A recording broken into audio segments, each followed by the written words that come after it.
Started here. Thanks. So thanks for joining us for flood proofing this morning. Um, Annabelle is here. She's going to help me keep people on mute just to eliminate any background noise and monitor the chat. So we should have some time at the end of the class for some questions if there are any. There we go. So we'll go over both wet and dry floodproofing, and we'll start with wet floodproofing, which is the most common method for floodproofing in Kansas. Dry floodproofing is very rare and it's very technical.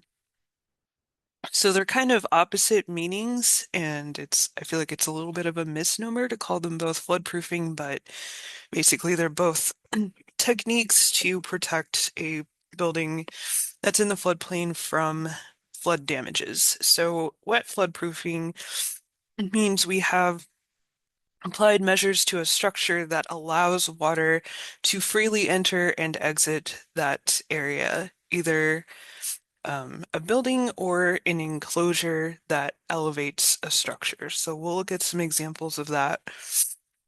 But generally, this means making sure that that structure or that enclosure is properly anchored to resist any buoyancy or movement due to floodwater, and using flood damage resistant materials that are below the base flood elevation to avoid damage, and then protection of mechanical and utility equipment, and the use of either flood openings or breakaway walls. So this is a flood protection technique under the NFIP. Again, it's limited in its use to enclosures or non-residential structures that meet certain requirements. So these do have to be permitted by the community, and agricultural structures have to have a variance to be wet flood proofed. So this language can be found in the ordinance. So it specifically describes if you have our model ordinance, it's in Article 4. But this explains the enclosure requirements. So you have an enclosure like a crawl space that's below the base flood elevation. So they're limited to certain uses of only parking, storage, or building access. Sorry. Okay. And so it could be a crawl space or a full story enclosure, but basically it's only used for those purposes.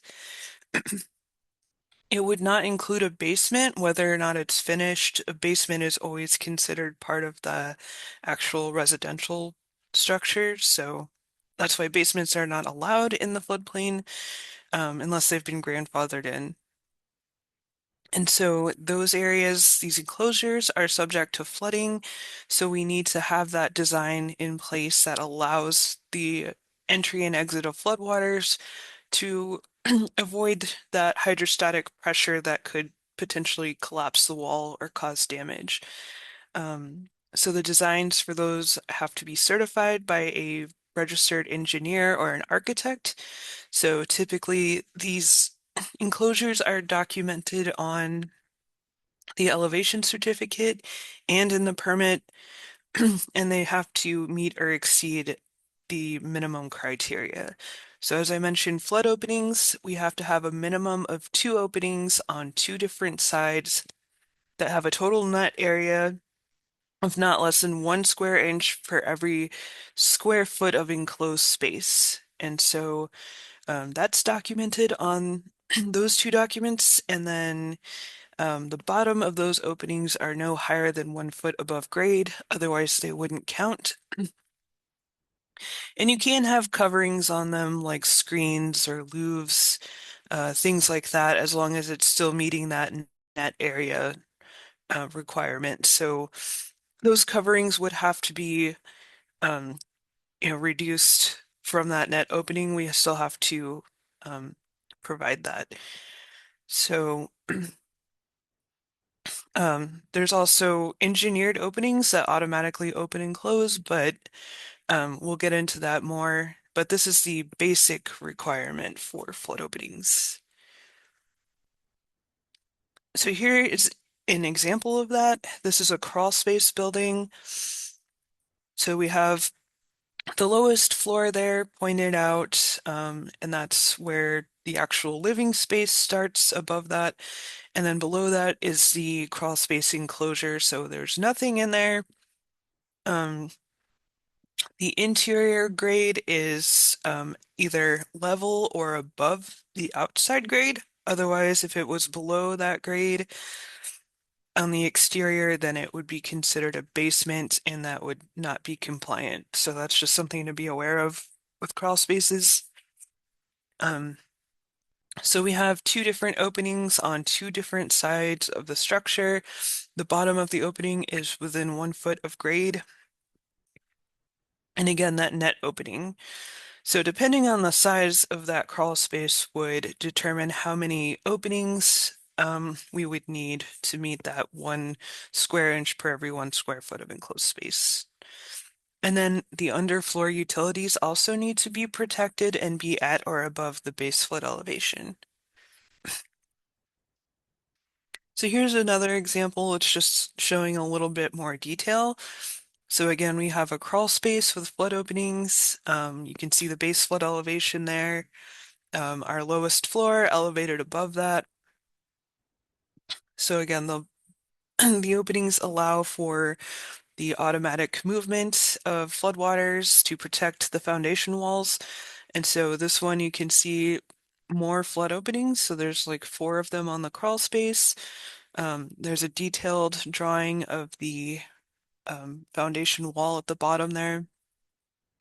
So it shows you in more detail the floor framing and where the lowest floor is. Um, and then you can see an attached garage. So it's very much the same thing.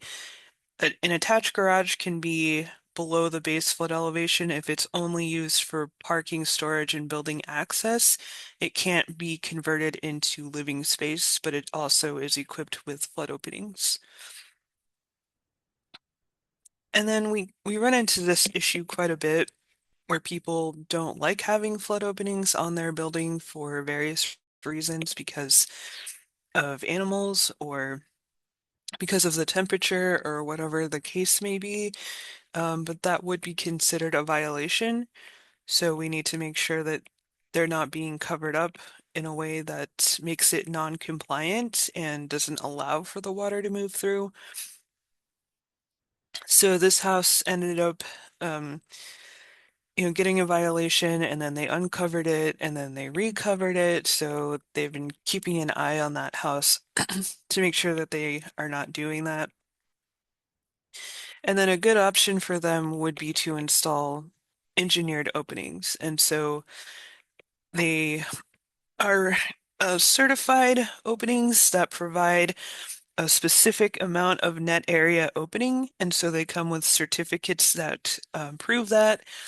So you would get that certificate and keep it with the permit, but they automatically open and close with floodwater because no human intervention can be involved with their functionality.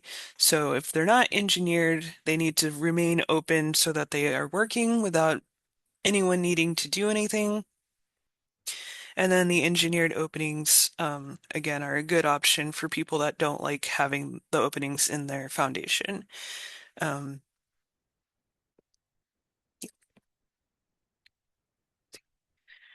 So a partial enclosure is another building diagram that we would see. So a crawl space, that's diagram 8. And so a partial enclosure like this would be at diagram 6. We don't have very many, but basically that lower floor, that's not the full size of the house, but it's a partial enclosure underneath that. Again, it would need to be used only for parking, storage, or building access, and then have flood openings in it because it's, below the base flood elevation. Um, and then that cannot be converted into living space, which is an issue with that kind of an enclosure that's like a full story. And so that's where a non-conversion agreement might help. But it's hard to see, but there are flood openings on that enclosure. So this is a diagram 7. It's very much like the diagram 6, but it's the full size of the house. It's a full story enclosure. Um, and it's used as basically a garage, and then there's building access inside. So you can also see the high water line on this, about halfway up the foundation. It was submerged for about a month because it's, right next to the river. So the floodwaters were that high and had the entire first story enclosure, submerged that way. But you can see the flood openings, and they were able to get back to normal with just minimal cleaning and repair. So when we build in compliance, our structures are fairly resilient, at least to the base flood elevation, and then plus some because we have our freeboard law, and so they didn't sustain any damage. But yeah, you can see the flood openings there and on the other side wall as well. Basically used like a garage. And then this is what I mentioned, a non-conversion agreement. So this might be something that you would require for the permit, basically letting them know that they cannot convert things into living space and that they agree to keep that enclosure compliant. So like I said, it might come into play more if you have a diagram 6 or 7 per the elevation certificate. Those full story enclosures are the ones that typically get converted or that people want to convert into a non-compliant use and cover the flood openings and things like that. So this is just another mechanism that we have to prevent damage and violations. Um, so I do have a copy of this if anyone would like that, or I can just send it in the follow-up. Just something else that we have to help us out. So accessory structures, these are ones that can be wet flood-proofed. So we went over enclosures that elevate living spaces. So these are completely separate structures that are low damage potential, and that we can relieve the burden of having to elevate to 1 foot above the base flood elevation. If it's, something that's not going to cause damage, we can, alleviate some of the burden of getting a survey and paying for that elevation. If someone is just, using it as a storage shed for, like lawn equipment or whatever the case may be. Um, so we see a lot of sheds that just kind of end up in the floodplain without any permitting, which is technically a violation.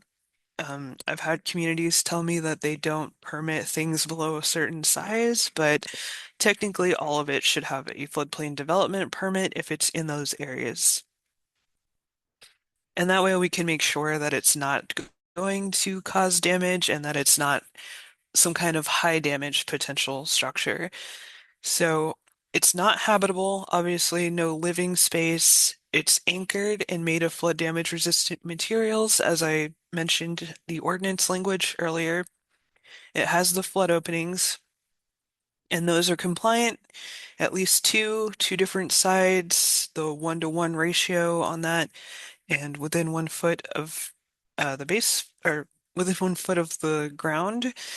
And then FEMA has it listed as 600 square feet or less. Otherwise, it would need a variance. So we're okay with it being a little bit larger than that, but not by much. So it could be like 750 feet, something like that. Just making sure we document and that we're giving a thorough review of what the use of that structure is. So if it's a smaller structure like this, it's not typically going to be used for anything that would, make it ineligible for wet floodproofing. We still have to make sure the utilities are elevated if there are any. and then it's used only for storage or parking. So this could be a detached garage, or like I said, a storage shed, as long as it's not going to cause damage in the event of a flood. And okay, it can't be modified for a different use in the future. So potentially a non-conversion agreement for that, just depending on, case by case basis. So here's a good example. This one is elevated and not wet floodproofed, but it is appropriately elevated and it's anchored to the stand. So that's the other option. If they're not going to wet floodproof that structure, then it would have to be elevated. Um, so that would require the permit, and still would need an elevation certificate. So that's the thing with accessory structures. If we're wet floodproofing them and they're compliant with these conditions, we can just document that by permit without requiring the elevation certificate. There would be no point in getting the elevation certificate since it's not elevated. We know it's at grade, we know it's in the base flood elevation, which is why we're making sure it's not going to be an issue if it does get flooded. So that's the other option. Here's a bad example. So oftentimes, people are just kind of buying these like pre-made sheds that get delivered, but they don't ensure that they're anchored and they don't ensure that they have flood openings. And then in this case, this is something that's just kind of thrown together, so it's likely not compliant. It's not elevated. It doesn't have flood openings, and just looking at it, it may be a violation of other community codes and regulations. It's not made of flood damage resistant materials necessarily. Um, it's uh, it's definitely not anchored. If you look at it, it's just kind of resting on these wood pieces. So there's definitely issues here that would definitely be a violation. Same thing here. Definitely not flood damage resistant materials. It's not wet flood proofed. It's not elevated, and it's not anchored. And again, could be an issue with other departments in the community and other regulations. So the other thing we have is ag structures. We specifically put language in the ordinance to specify what the requirements are for accessory structures and ag structures. So certain ag structures can be wet floodproof when they are low damage potential, but they require a variance, and that's because of the wide variety of uses for ag buildings and the different types of ag buildings. So FEMA is requiring the community to take a closer look at it and review the variance to make sure that it's an appropriate thing to do as far as wet floodproofing. So variances are allowed for pole frame buildings, steel grain buildings, corn cribs, feeding barns, things like that. Things that are low damage potential and that we can, alleviate some of the burden of getting everything elevated. And so we're trying to avoid things like livestock and poultry houses. That could, pose a danger to the animals, but also we could have waste leaching out into um, the floodwater, and then it's kind of a public health issue. So that's why we have this further review through the variance. And so that process is a little bit, I feel like, a lighter lift than a traditional variance where someone is, building a house and asking to vary from the requirements. This is a little bit more administrative, but just making sure we have that second layer of review and that multiple people are looking at it. So not just the floodplain administrator, but also the Board of Appeals.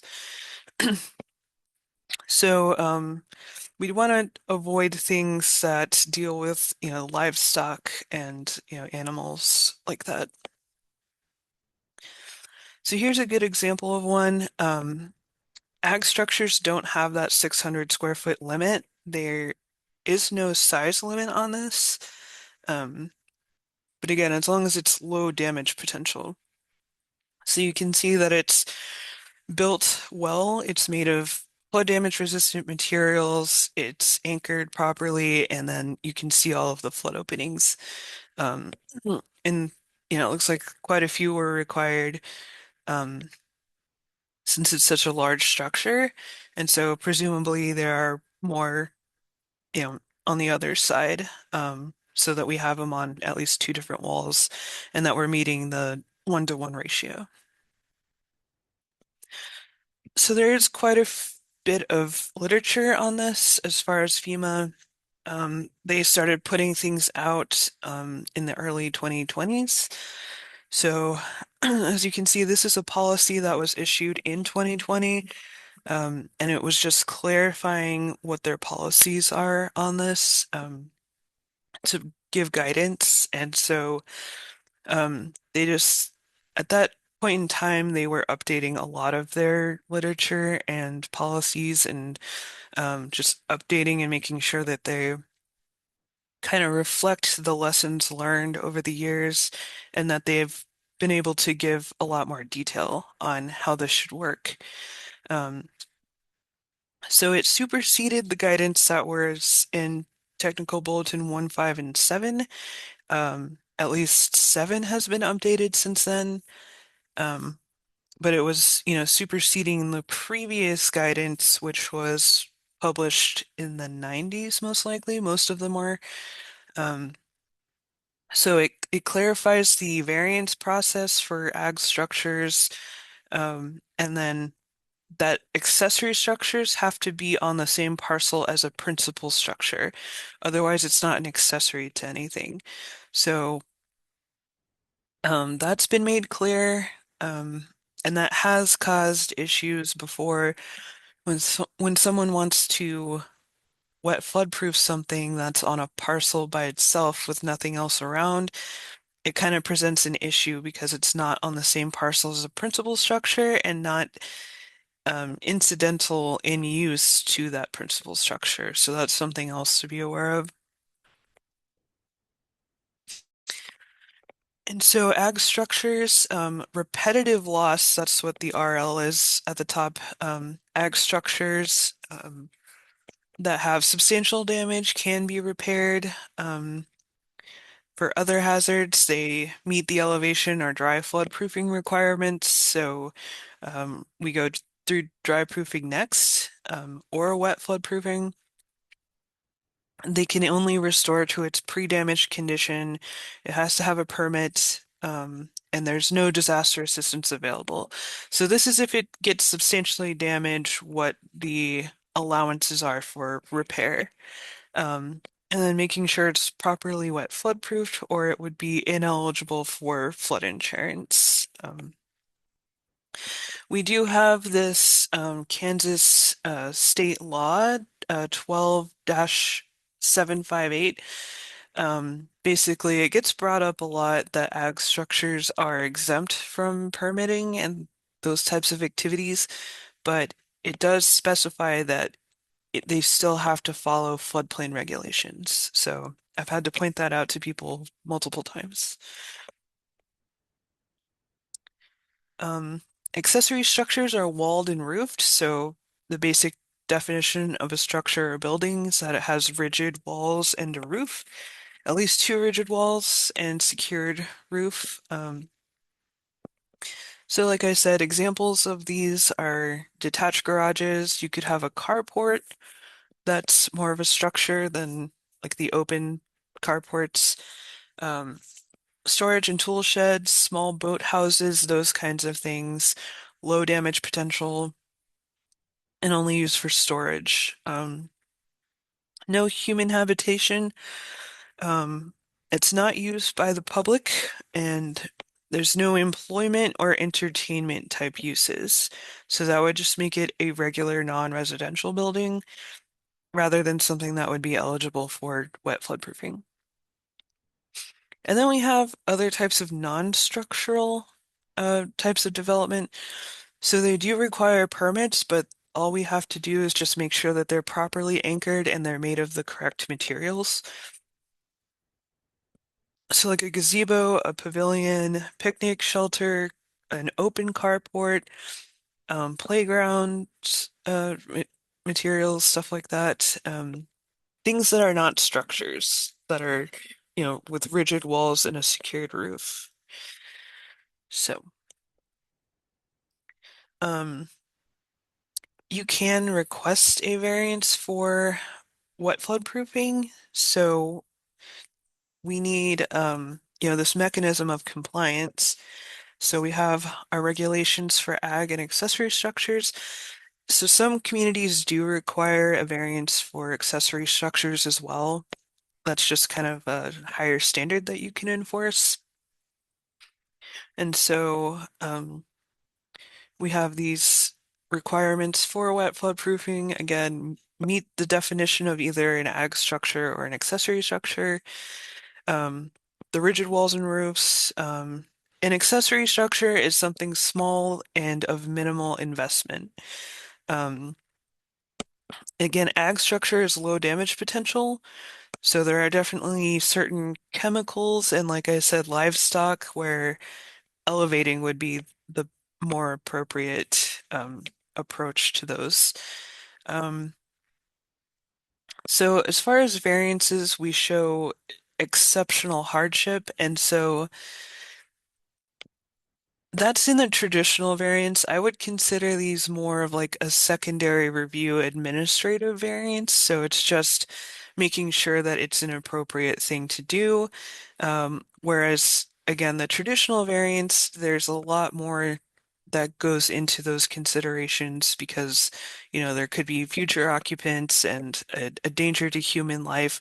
And that shouldn't be the case for these types of variances. Um, there could be exclusive use requirements. So, like I mentioned, it's parking, storage, and building access. Um, and then FEMA has written out where you can have a community-wide exception for these types of structures, but I have yet to see anyone do that. You have to submit to FEMA, um, basically proof that you have low velocity floods and um, just information and data about your community that shows that those types of structures are not going to be an issue if there's flooding. And then you would be able to skip that process for variances and, I guess, permitting. Yeah, but I have yet to see anyone do that because you have to put together basically a whole report that proves that your community would not pose an issue if you allow these structures without like the variance and potentially a permit. I don't have any examples of that being done yet. So this is the other bulletin that they released in 2020. So this is, like a more of a book rather than just a like leaflet or, the bulletin, the technical bulletins are like 10 to 30 pages. This is like the full book that goes through all the examples. They have sample language. It goes through all of the requirements in detail. So this would be something good to have on hand. And just if you download it or save the link to it, this is really helpful when these types of questions come up. And of course, you can ask us as well. So dry floodproofing. And as I mentioned, this isn't too relevant in Kansas, but I like to cover it just so that people are aware of what it is and how it works. And as I mentioned, it is fairly technical. So it may not come up ever in your job, but it's just part of, being aware of these different methods and, the other side of dry floodproofing.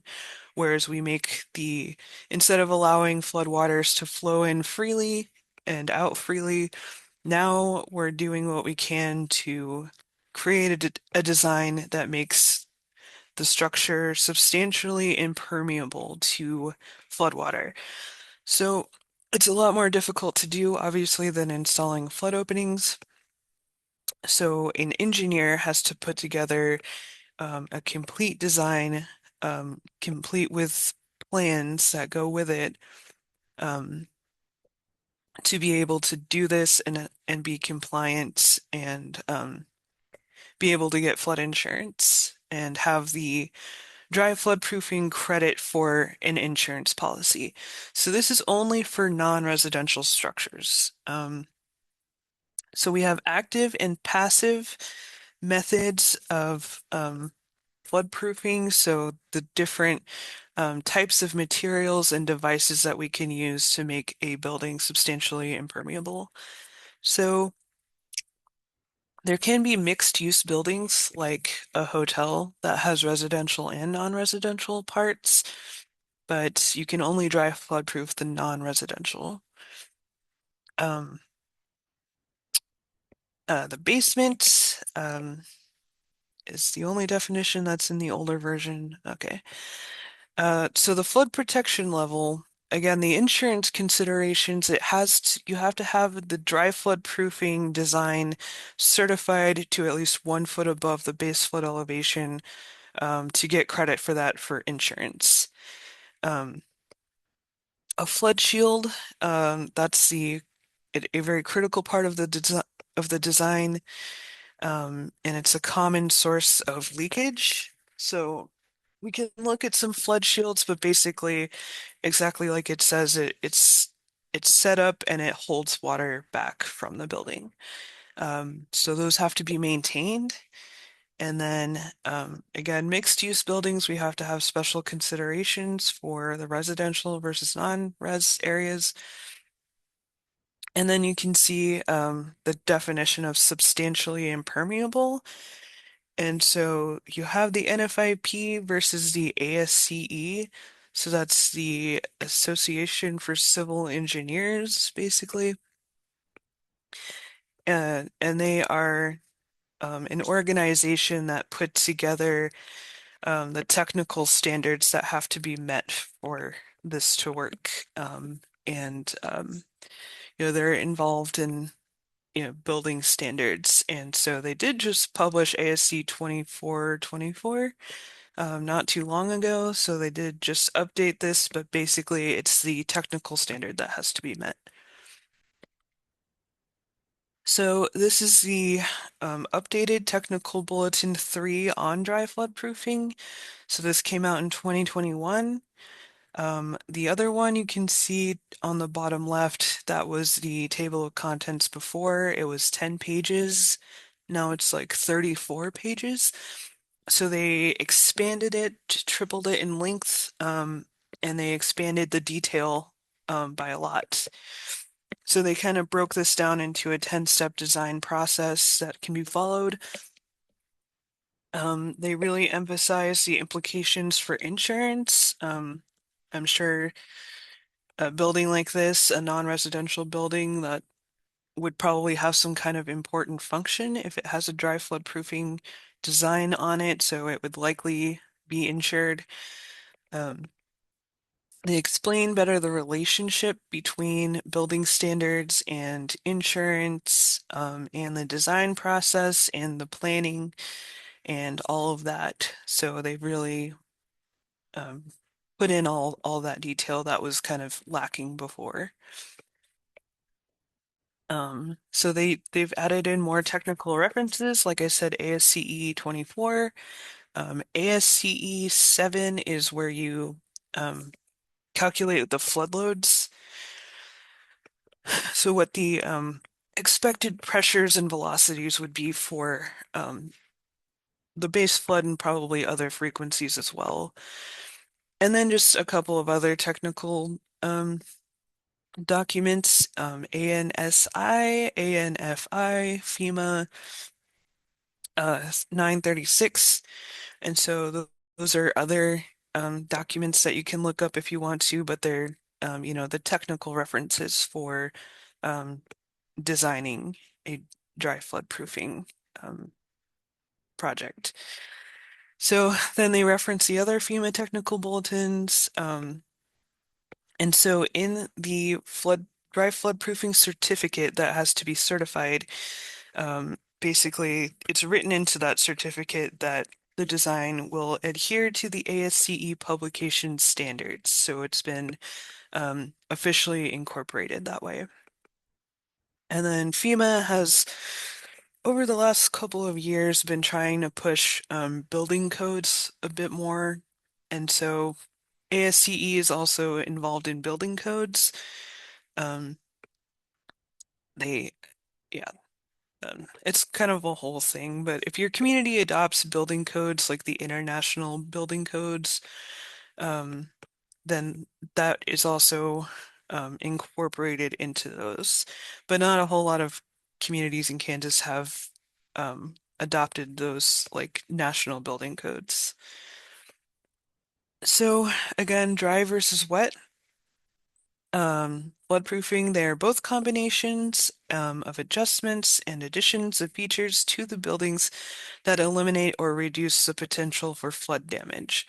Again, wet floodproofing allow water into the enclosure or into a structure that's non-residential, um, and then we document that with a permit and an elevation certificate and sometimes a variance. And then dry floodproofing, we're making a building and its utilities watertight, substantially impermeable to floodwater, and having those structural components able to withstand the expected flood loads. Um, so this is documented with a permit, an elevation certificate, and the official dry floodproofing certificate, and that is certified by an engineer along with the elevation certificate. So if we're going to dry floodproof an existing building, we have to assess that site, that building, and all of its different characteristics. So it must have, we have to test its vulnerability and what its performance would be expected under flood conditions. So that means looking at the architectural and structural system, the building envelope, and its utility systems. And then what we're expecting in the event of a flood, how much warning time we would have, functional use requirements, how long can we be out of commission because of that, what the safety and access points are before, during, and after a flood. And then those variables play into what the planning considerations are, or if dry floodproofing is even appropriate at that point. So we have to comply with the floodplain management regulations. We have to reduce damage that's below and within that protection level. We have safe and responsible deployment of active measures. So active measures means someone has to go in and install some of these devices that would be part of the design to protect it. So that person has to deploy and then evacuate, and we have to consider how much time that would take and their safety for that. How feasible it is to implement, maintain, and operate, and then what the acceptable level of residual risk is to the owner, because there's never no risk. There's always some level of risk involved. Um, Again, active, a human has to go in to deploy it, or passive measures. It's already installed, and so no one has to go in to do that. It will just function automatically. And then the flood warning time really plays heavily into it. Um, how many active measures are feasible? And that will go into the operations plan that is required. So again, residual risk is the remaining exposure to loss after everything has been implemented, because it's very important. You could have unexpected higher losses, a bigger flood than the base flood elevation or the design flood, how much downtime, and you won't be able to access the building for however long, and then the cost of cleanup and repairs and the time that would take as well. So here's some of the devices and things that I mentioned. Um, this is just a small set of examples. There's lots of them. Um, yeah, so there's a whole section in the technical bulletin 3 on these different products that you can buy. But you can reinforce the building. You can install watertight doors and windows. Panels for those, like the flood shields. There's certain paints and membranes that you can uh, put on, sealants. You are required to have a sump pump in there as part of the design. Backflow valves, again, flood shields, and then I think you're also required to have the backup generator for that. And then window glazing or aquarium glass, which is like reinforced glass. So again, there are required plans. You have emergency operations, and then you have an inspection and maintenance plan. So if someone was proposing to do dry flood proofing, you should require the submission of those plans with their other documents, and then you would keep that with the permit. You can also write that into your ordinance if you wanted to. And then, yeah, these plans are also required to be submitted to FEMA for the NFIP insurance coverage to receive that credit. And then FEMA will review that. So we don't have to go through this whole thing, but as I mentioned, the emergency operations plan, there are certain requirements that have to go into that. So people have to be aware of what's required, what the plans are, what the process is for deploying stuff, where the equipment, tools, and supplies are that they're going to need within the warning time frame, what the notification procedures are for the personnel that would have to install these measures, um, a description and map of those locations so they know where to find everything. Um, yeah, there's a lot that goes into this, so that's why I said this is fairly technical and not very common, and it's clearly very expensive. Um, what the repair procedures are, contact information for the manufacturers of those products.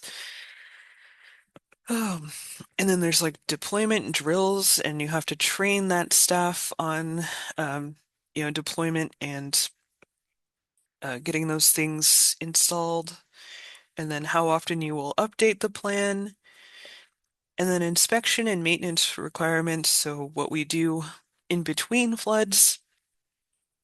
Um, so we have to identify, waterproofing deficiencies that may be in the building, um, any other deficiencies, um, the sump pump and things. So how we're going to maintain all of this stuff, and make sure that it's, ready to go in the event of a flood, because you don't want to go in and then find out something is broken. So, um, yeah, a lot that goes into that. And then they have put in some lessons learned basically and why a dry floodproofing design might fail. And so there's been lots of incidents of failure. So if there's not enough detail in the plans, there could be an issue there. If they don't do the inspection and maintenance, if they switch ownership and the new people are unaware of the system and how it works. Um, if things are not maintained and then you go in and things are missing or damaged when you're trying to deploy them. If a contractor is hired to modify part of the building and they unintentionally um, impact the dry floodproofing system. And so that's why the plans are required, and they're kept indefinitely. So that way, um, that doesn't happen, hopefully. Um, if the plans are deficient, then kind of the entire floodproofing design as well.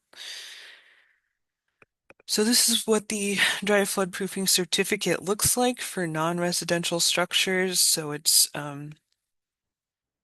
another one of FEMA's documents.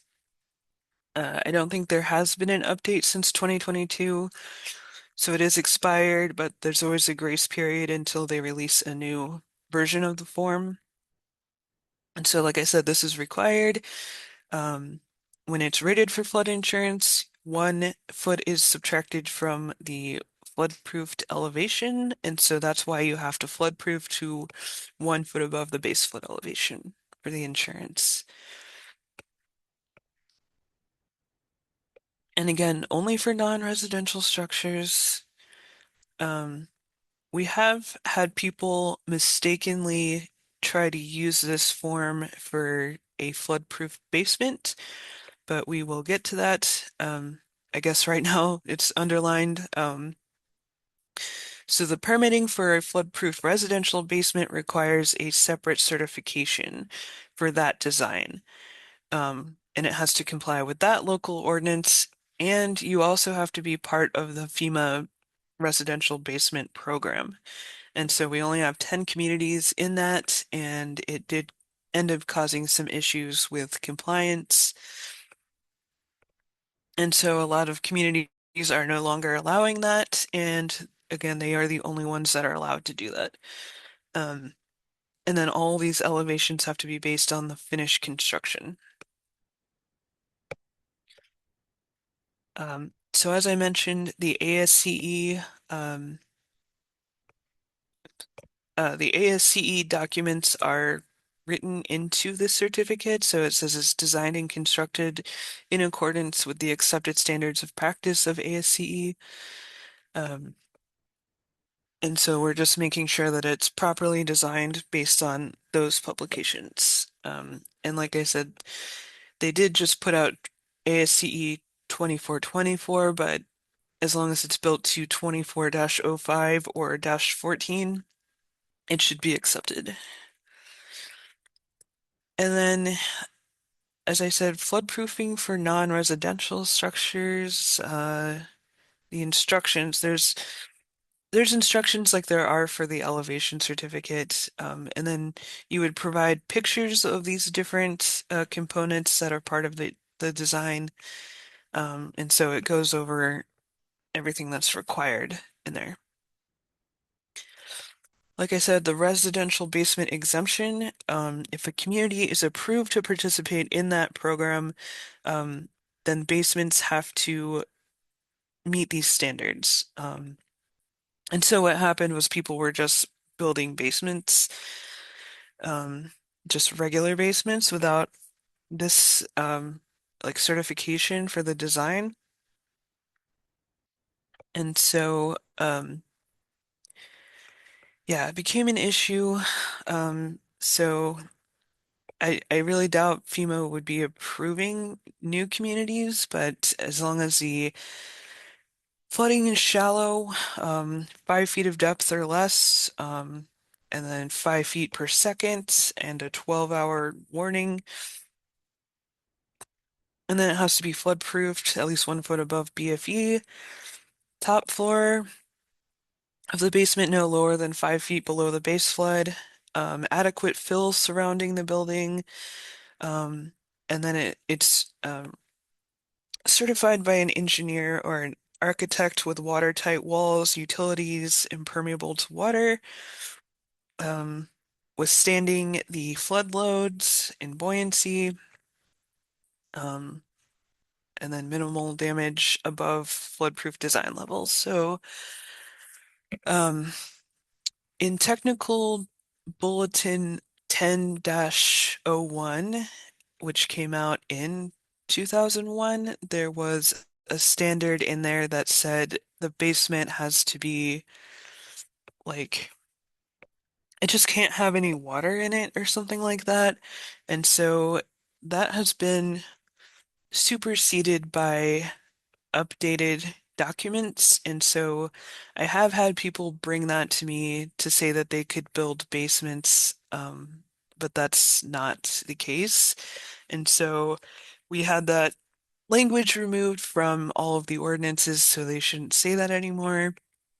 And it was confusing and it went against regulations, so no basements. Um, right. So yeah, you have to be part of that program to be allowed to do it. So approved by FEMA for that exemption. And like I said, I don't think they're approving those anymore.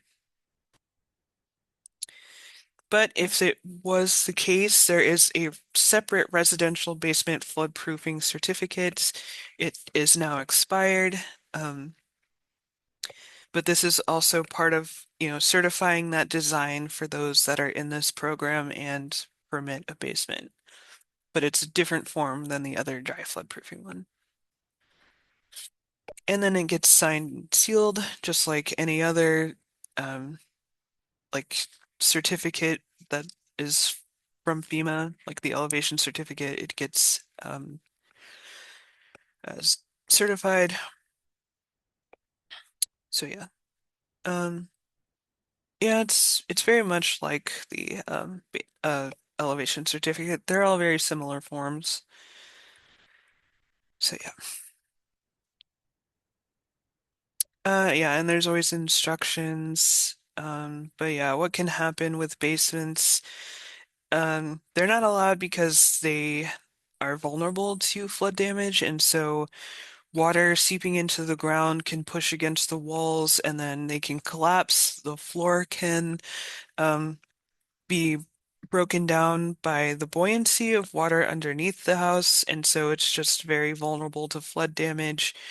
Um, and it would cause serious and expensive damage to the foundation. So that's why they are not allowed in the floodplain.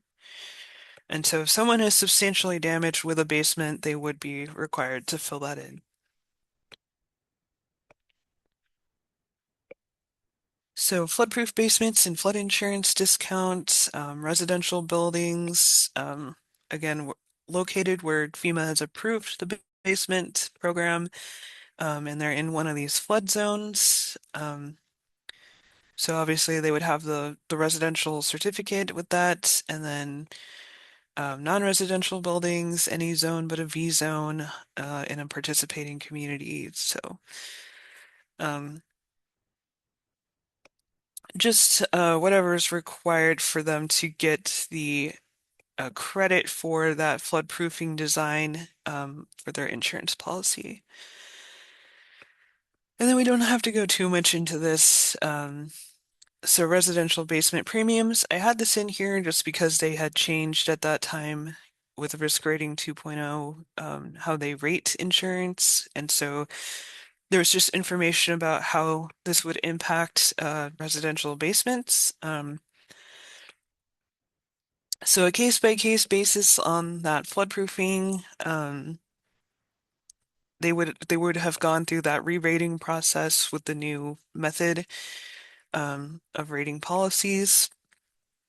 And so they would have been required to pay the full premium. I don't know if there's any communities or any property owners in those communities that went through this process, but this is just kind of how their insurance changed with the changes that happened. Um, yeah, so this is just kind of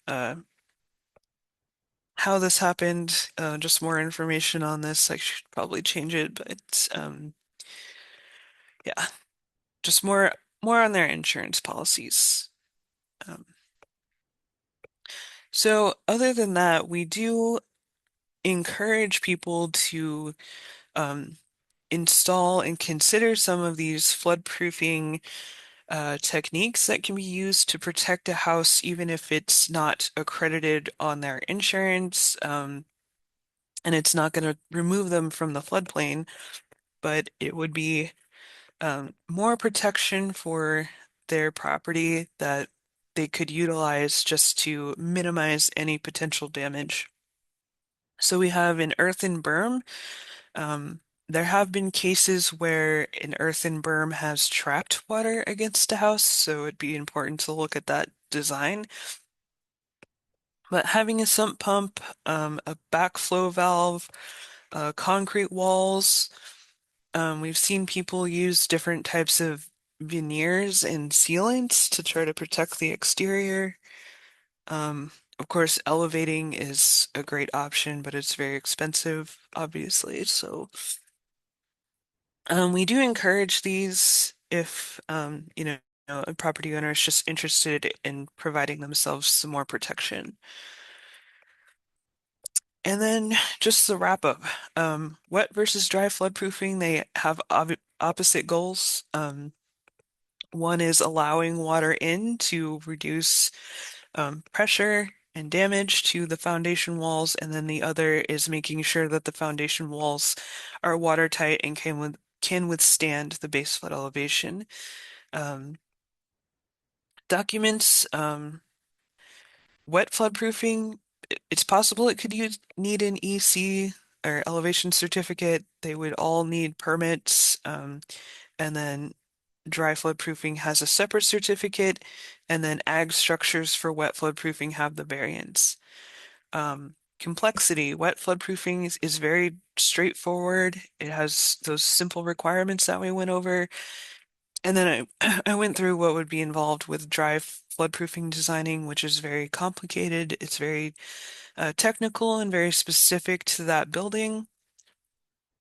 And then there's those on-site variables that would play into it as well with those um, required and detailed plans as well. Dry floodproofing, there's just so many ways that it can fail in so many different areas. Wet floodproofing should not fail you. It should be very straightforward every time, unless, the flood was so intense that it, overcame a structure or an enclosure. Um, so any non-residential building or dry floodproofing, it can be any non-residential building. Um, versus wet floodproofing is only enclosures, accessory, or ag buildings. And then you can look at technical bulletins 3 for dry floodproofing and 7 goes through wet floodproofing. And then I showed you some of those other documents that kind of go with the ag and accessory structure guidance. And then that's it. So we're almost right there at 11. I'm going to stop sharing.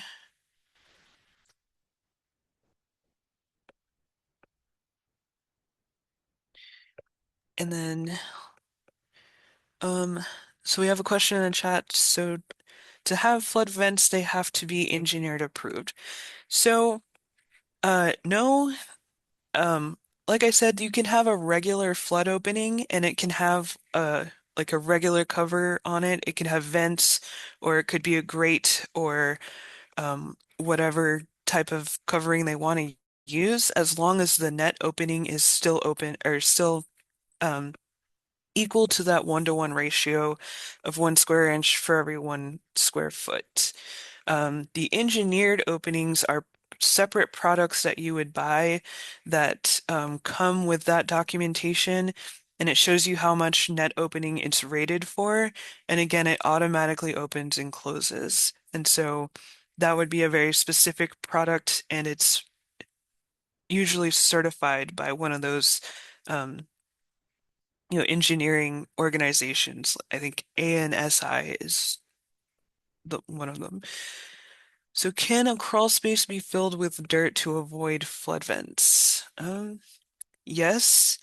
That would make it like a diagram 2 where it's an elevated slab on grade. So if it's completely filled with dirt with a retaining wall around it, and then the structures on top of that, we would consider it a diagram 2. And so it's not like it's open space that would be impacted by that. I think. Yeah, as long as that lowest living floor is at least 1 foot above the base flood elevation, yeah, they can do that as a diagram too. but it wouldn't be considered a crawl space if it's completely filled like that. Great. Hey, Cheyenne, can I ask a quick question? Yeah. Or I could do it offline if needed, if people need to go, or I don't know if people want to hear it. We have a floodplain violation in Johnson County right now that we're Hmm. working on, and a resident landowner basically built a tiny house in the floodplain um, Hmm. without any sort of permits whatsoever. Hmm. And he claims nobody's going to live there, but it has a bathroom, a bed, and a kitchen. And he says he's using it for his grandkids to have campfires and hang out. I don't know. But since, yeah, but since, we've made him aware of the violation, he's like, oh, no, no, no, nobody's going to live there. So in something like that, and I would guesstimate that it's about 800 to 1,000 square feet. It's definitely not less than 600. Is there even an option for floodproofing something like that? Or, would you have to elevate it? And Yeah, it would need to be elevated since it has that kind of living use to it, even if it's not permanent. okay. So even if he says nobody's going to live there, clearly it's not a storage shed. So, Right. It has some so kind the, of habitable use to it. So, yeah. yeah. So the only option would really be to elevate it and then do the wet floodproofing or just elevate Right. it, I guess, period. Yeah, as long as the lowest living space is at or above, and then it would need the elevation certificate and be firmly anchored, or it'd be best if they could move it out of the floodplain, but Yeah, yeah, he doesn't want to do that. So yeah. yeah, right now he's working on getting an engineer hired because he really, he was, oh, I don't want to pay for an engineering analysis if you're going to make me move it anyway. And we're like, well, we can't tell you what the impacts are until you do the analysis. So we're kind Right. of in the middle of that. And Janelle is aware, so she knows Okay. about it too. Okay, that's good. Yeah. All right, thank you. Yeah. Does anyone else have any questions? Do you want me to put out that CFM question? Oh yeah, yeah. Sorry, I forgot.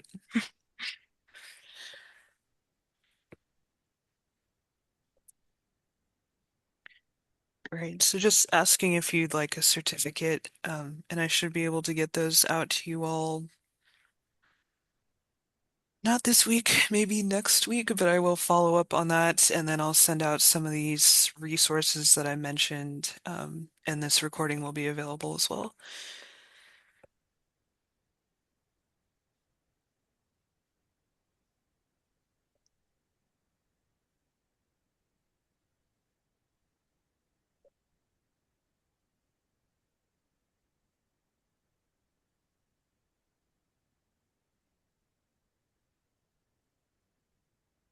All right. Well, I appreciate everyone being here, and I hope you have a great rest of your day.